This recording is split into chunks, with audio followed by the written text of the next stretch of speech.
Welcome back to the Renk Seeds of Innovation podcast. I'm your host, Max Renk. In this episode, we're diving into a tool that's becoming more common in agriculture, drone technology. Usually, when most people hear drones in farming, they think of spray drones. And while those are an important application in agriculture, today we're focusing on scouting drones. These drones help us see the entire field, so we can identify patterns early and make smarter decisions throughout the growing season. Joining me today are two voices from Renk Seed who work closely with this technology. Karl Bobholz, our corn product manager and a familiar voice on the podcast, and Tucker Johansen, who works in our research program and has been a key player in implementing scouting drones in our research. In this episode, we'll walk through how we use drones in our own plots, what kind of insights they provide, and how those same tools can help our growers save time, reduce input costs, and improve their return on investment come harvest season. Let's get started. Today, we're joined with a familiar voice, Karl Bobholz, as well as a new voice here, Tucker Johansen. And for all of our listeners out there, we're going to give them an opportunity to introduce themselves again. Karl?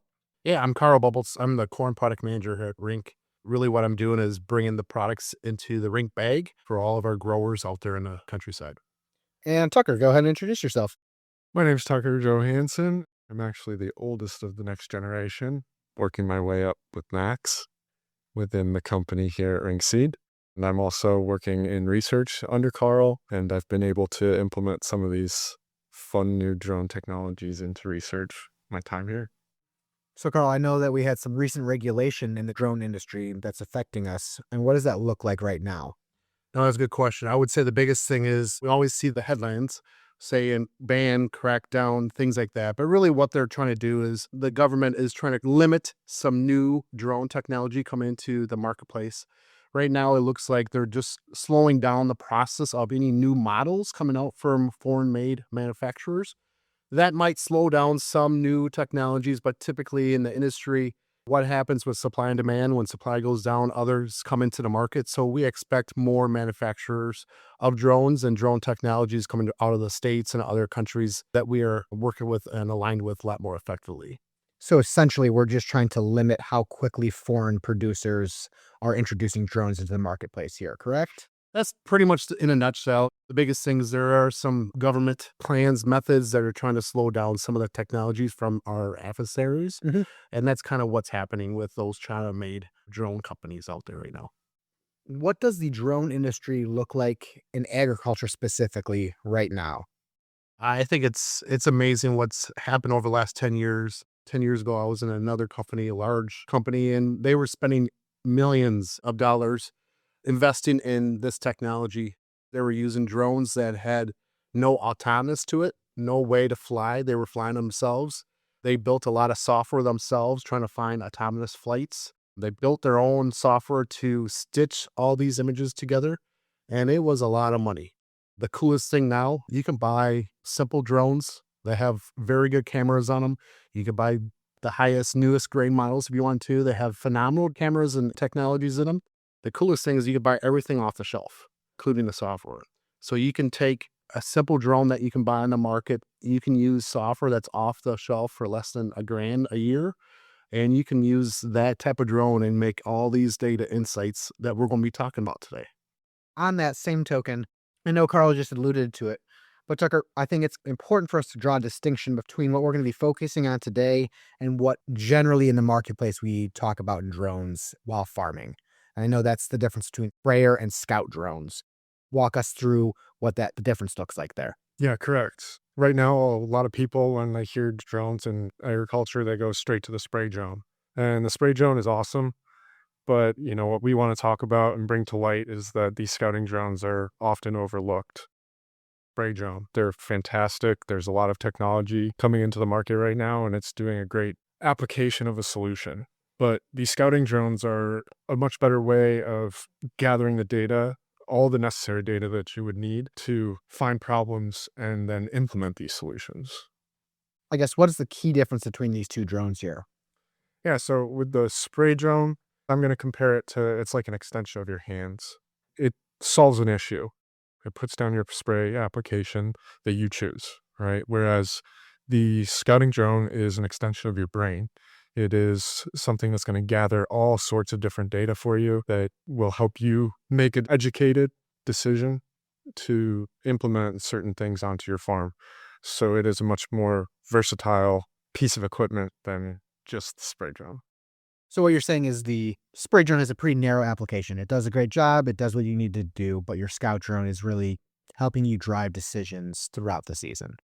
Yeah, yes, the spray drone is a great tool, but the scouting drone can do a lot of fast and accurate things to help us make really educated, intelligent decisions on the farms. Can you give us an example of what those decisions can look like? Yeah, it can help us identify early stress, disease pressures, early emergence issues. This can all be done pretty early in the season. Speaking of that, why don't you walk us through what emergence or a stand looks like early in the season and why that's important to us with our drone?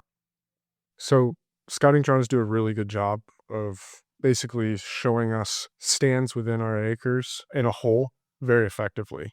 Like Karl talked about, these off-the-shelf programs we use, Pix4D, even Drone Deploy, have the ability to fly over a area of the field, and it can pick out each individual plant as it flies and give us a very detailed, easy way of reading whether we have missed plants and patterns that we can see in the field. What it does is it will literally just take a little tiny rectangle and place it over all your misses so that when you stitch together your field, you can actually see all the skips or places where you have bad emergence or compaction areas. And those squares will turn into patterns that are easily to identify and will give you confidence in what you're seeing as a field in a whole. What did you mean by saying stitch? When we're flying our fields, the drone is not just taking 1 or 2 or 3 pictures, it's taking hundreds of pictures from a consistent altitude, a consistent speed, and consistent angles. As they fly, they're using all of this to take pictures of every single angle of the field. And then they take, on the fly, it will take all those pictures and combine them into one stitched map, kind of like a quilt, Okay. per se, basically show you an overall picture of what you're looking at in the field. Well, thank you for the insight there. And Karl, what did you have to add there? One thing I would say, Max, too, is if you think about this, typically growers or even us, we will go into a section of the field that we see an issue with from the road, going 55 miles an hour. What drone technology and scouting drones allow you to do, instead of seeing one spot or 2 spots that you select in the field, it allows you to see the whole field. Tucker was mentioning the flight times and taking these pictures so I can research. Most of our outside locations are about 6 acres, and that takes about 10, 15 minutes, but we're only flying at about 100 feet. Or you as a grower could be flying about 320, 350 feet. You could be flying a whole 160 acres in less than 30 minutes. So typically we were driving past these fields. We would stop, try to figure out why there's corn or soybeans missing in the spot, typically from gophers, right? This allows you to fly the whole field to truly see. And then there's a lot of software coming off the shelf that you can identify areas like Tucker was saying. You can also expand it out to how many acres that represents for insurance purposes, things like that. So there's a lot of additional management that starts happening with drone technology, and it's kind of the tip of the iceberg in this whole scouting arena. You know, everyone talks about spray drones like Tucker said, but this is kind of, I think, is a huge management tool as we look forward. And I think before we continue forward, you alluded to it, but why did Renk Seed go with the route of using drones here? So the reason we brought drones into our research group, you know, and most people might have heard myself say that we have about almost 25 locations of our in-house locations of own research. So we have 2 crews, Minnesota, Wisconsin. Each crew has about 13 locations. Then we also source with other people. Really what drone is doing for us is allowing us for a better management. The hot word out there is AI, right? Another way or another segment of AI is called machine learning. So what the whole seed industry is trying to do is understand our data more accurately and predict what our best products will be down the road. But to do that, you have to have good data come into the pipeline. And good data is not just yield, moisture, and test weight, but it's everything throughout the season, from stain attachment, plant health, agronomics such as green snap, root lodging, stalk strength. You can capture all that through the drone imagery, and then we can pull that data out and have a better understanding of that product performance pretty much every other week or whenever we fly those fields.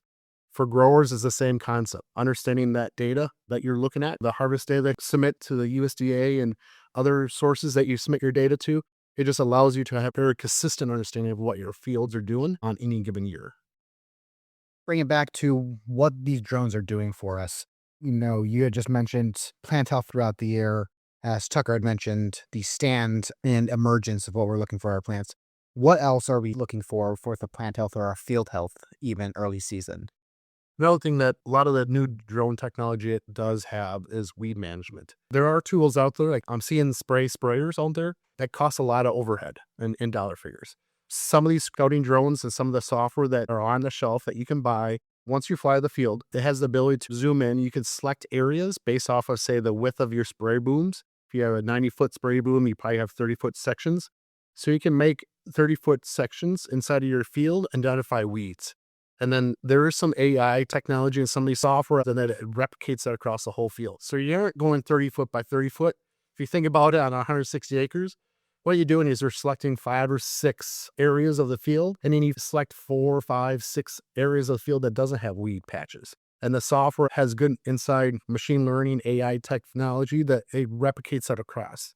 Then you can export it as a shapefile or actionable operational file for any type of your equipment. So a lot of these software that you can buy, you can export to John Deere Operation Works. You can export to spray drone platforms. So you could take scouting information and make it an actionable item, both through spray drones and spray equipment that's out there in the market. And so what you're saying is just by taking stock of what you have out there, we can recoup some cost of your chemistry, correct? Yeah, especially if most growers nowadays are spraying 2-pass. They do this pre-emergent and they come back with a pulse. Typically, pulse is more about patches that show up. Maybe it's just a high weed bank in that area. What this technology will also allow you to do is reduce the spray across the whole field. So instead of spraying that whole 160 acres, you might be spraying 60 acres of it. Will this benefit you long term? Yeah. Return on investment is going to be huge in those areas, including micronutrients that can also be visible through the drone technology. And you can actually go and spread micronutrients over different parts of the field or fertility over different parts of the field that show up through the scouting drones. So it's a lot of actionable items, but you have to know what is happening first. So scouting drones not going to replace a person in the field. Once you fly, you still got to see what that problem is so that you can repeat it across that field. But instead of walking the whole 160 acres, you can just go see what that problem is, and you can multiply it across the whole field. Thanks for your insight. And I can see that Tucker over here is kind of chopping at the bit after Karl had mentioned seeing what the fertility and the plant health looks like. Tucker, what does that look like in the middle of our season? And when Karl had mentioned that, what are you thinking about right now? That V5 stage is where we start utilizing the NDVI of these drones. And so NDVI is basically, in the most layman's terms possible, we're taking our field and turning it into an array of pretty colors. So what NDVI does is it gathers all the reflected light from the plants, the invisible reflected light that you don't really necessarily see, and it puts it into a measure of crop vigor and health. And it basically creates a color scale, and it makes all those differences easier to see. So this color scale is continuous. It has small changes, and those changes show up in the form of our plant health. It's a gradual kind of shift rather than sharp boundaries. It captures all the invisible spectrums of red, blue, and green light. And those warmer colors, the yellows, the oranges, and the reds, indicate your higher vit, your more healthy plants, your more photosynthetically active plants. And the colors like blues and the purples highlight the lower vigor, which can be associated with stress, poor emergence, compaction, moisture issues, and nutrient limitations. So this is really valuable during that V5 stage because those early season stresses influence, the root development and the potential yield. Like Karl was saying, this doesn't replace your scouting in the field. What it does is it enhances it. It gives you more things to look at, more data to look at. Yeah, you might know a part of your acres that doesn't do great, but maybe you're going to find another one or another two, or maybe you're going to see something that you implemented paying off for you in the long run. And this does a great job of showing you all your acres. And rather than just walking out in the field and spending hours and hours and hours looking for something that you can see in a matter of 30 minutes. Speaking of seeing the fruits of our labor there, I'd like to bring us to the we'll call it the most critical, but really it's just the end product is our reproductive stage, specifically for our corn. And Karl, can you tell us what we're looking at through our drones? Like Tucker was saying at V5, you can see a lot of the symptomology, right? Through NDVI. V5 is critical. That's when the ear development is starting. So that's kind of when the number of rows around of the ear is. At reproductive, or R1 through R5, that's when we actually get the corn on the cob, right? And that's the critical part. Typically in that R1 is right after tasseling. That is the first window of, I would say, critical window of application of fungicide. So you can fly these drones tasseling stage through brown silk, and you can see areas from disease, things like that pop up. They can start identifying, all right, this field I should spray fungicide with. This field I probably don't, has a lot of good plant health. There's really nothing showing up through the drone scouting, either in the regular high-def color image or the NDVI that Tucker was explaining before. Then that kind of goes all the way into, we also have a lot of windstorms. You can see plant strength issues showing up, i.e. root strength. You also can see some grain snap happening in those areas. This technology allows you to fly those fields and understand the patterns you might have, or maybe the acres at risk for slow harvest, especially if it's fruit lodge. Once it gets to R5, that's kind of that black layer stage. That's when everything is, you really want that plant to be still moving along, still alive, because it's really finishing that kernel off so that we have very good test weight, very good seed across that whole ear. Flying that drone, especially between R1 and R5 every couple weeks. I know in our research, there's a couple of locations that had some pretty good agronomic challenges. The coolest thing is seeing the products that's in our bag surviving, and then experimental ones or products that are many years off in the pipeline having challenges, right? Because that makes sure that we don't select those products to go in our bag down the road. Am I getting this right where you fly the field multiple times throughout the season so you can see all these options, correct? Correct. And how is this influencing our decision making when it comes to our research? I know you were just talking about that, but can you expand a little bit there? Yeah, so in the drone research part that we're working with, what we're using drones for is understanding how our products are performing. Products that we sell, we want to have very good agronomics, such as root strength, stalk strength, especially in the West, green snap. We can see those patterns in the research fields through the drone. We can also see them physically, right? Mhm. But we're looking at thousands of products in our research trials. It would take a long time to do everyone one at a time. But through the drone, we can do a lot of selection, a lot of calling the herd before it even ends up in our bag. And that's what we want. We want agronomic challenges to show environmentally, naturally, because that makes sure we limit those products coming into our bags.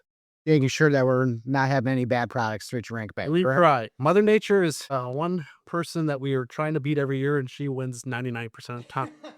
But we try to outsmart them as much as we can. Well, it's the best we can do, correct? That is correct. We talked about why those insights matter to us, but how does this pay off for the growers out there? The couple things I would say is growers are getting bigger, right? And it takes longer and longer to see how your fields are doing, your farms are doing. The scouting drone allows you to add another layer inside of your management. We are using data inside and out, from planters seeing what the drop rate is, the singulation rate is, to sprayers being able to create spray maps, see where you sprayed, where a nozzle is plugged, to the harvest, and you can see those things. If you have a very wet spring, you can see tile lines in your fields through the drone's imagery. You can see areas where you might need tile, might be droughted out. We had some of those in our research locations where you have this little pothole that shows up from a 5-inch rainfall from one day. But you have a lot of different management techniques with that. You can also think about this as long-term investment on your operation, understanding how these products are performing. It doesn't matter what product it is on that farm, just understanding the habits, the stress areas are showing up. All that helps you manage more effectively. Another thing that you could think of is, as autonomous is starting to come into our equipment, our tractors, RTK boundary lines is another area that we really have to get better at. The newer scouting drones, they have RTK built onto them. You can actually make RTK boundaries for all your equipment. And really what that is a very digital way of understanding where your boundary is in your field, so the tractor doesn't go through that boundary onto the top of the road. So Tucker, Karl had mentioned a lot of how much time and ROI we can save here. What does that look like when we talked about these repeated flights throughout the year? It's really simple, actually. So these flights can be repeated and saved very easily. whether you're working through the software, whether you're working just through the controller of the drone. They're very easily programmable. And once you create a flight, that flight can be saved and reused. So you can repeat that same flight over and over again, creating a much more comparable, reliable data set for seasons and seasons to come. And so besides just season to season, we can do that throughout the year, correct? Absolutely. You should be flying it every year. You want as much data as you possibly can get. So by flying it at emergence, flying it when weeds come up, flying it when we get to V5 and after tassel, and even at the end of the season, right before you combine it off, have all that data so it's at your disposal so that you can compare it to not only that season, but also seasons down the road. So essentially, once you've flown it once, whether that's year to year or within the same year, you're going to have the same flight path, correct? Absolutely. It's saved into your controller or into the software that you use, and you can pull that up very easily and fly that same exact flight, same exact pattern over and over again. What does the timeline look like for us to fly this? And what does it look like for some of our growers if they were to use the same technology? For us, our research plots are usually, let's say, an average of about 6 acres. Those flights take us 12 to 15 minutes, but we're also flying at a much lower height than you would because we're looking at plots on a much closer scale. We're not looking at full fields or fields in whole. So we're flying at about 100 feet, take 12 to 15 minutes. For you as a grower, you're trying to look at uniformity and consistencies and finding patterns within a much bigger scope. So you would fly probably at about 320 feet, and let's say about 160 acres, you're looking at about a 30-minute flight, which in the grand scheme of things is a lot shorter than getting out of your truck and walking up and down rows. Is that not the truth? So, Karl, at the beginning of this episode, we talked about why we brought drone technology into Renk Seed. And my question for you is why do you feel that it's important for us to share this? Well, Max, I would say the biggest thing is there's a lot of software on the shelves out there right now. We went through 7 different platforms to come to understanding of what products are performing, what software is performing for us. And we also feel it's usable for growers. We want to be part of that solution with our growers and providing the understanding of what we're using in our research department for drone scouting and imagery. We feel is benefit for our growers. And that's kind of where we're excited to continue moving down the path of drones in our own research, but also excited to see what this could do for our growers and our dealers out in the marketplace. So really, we just want to share this innovation with others and have them have just as much success as we do. And that way we share it freely, just like we do with all of our products. You can compare at renkseed.com, correct? That is correct. And the best thing that there is we don't have a legal slide on anything that we do saying that we can't talk about this in the future like some of our competitors have to do. Well, thank you for your insight, Karl, and Tucker, thank you for joining us today, and thank you for your insight as well. As Karl shared, one of the reasons we've leaned so heavily into drone technology is because we believe in understanding what's happening in the field and openly sharing what we find with growers like you. The tools we use in our research to evaluate products and manage risk are the same tools we want growers to feel confident using on their own acres. We've seen it in our fields. Drones help save time, reduce unnecessary inputs, and help growers make clearer, more informed decisions across their operation. When you can see the whole field, you can manage it more efficiently, and that leads to better returns in the long run. So now I bring it over to you. Are you already using drones or advanced scouting tools on your fields? Or is it something you're curious about exploring this year? We'd love to hear from you and answer any questions you may have. Thanks for joining us today. I'm Max Renk, and this has been the Renk Seeds of Innovation podcast. Be sure to hit subscribe for a notification when a new episode drops each month, and follow Renk on social media, Facebook, Instagram, and X. This has been the Renk Seeds of Innovation podcast, innovating agriculture one seed at a time.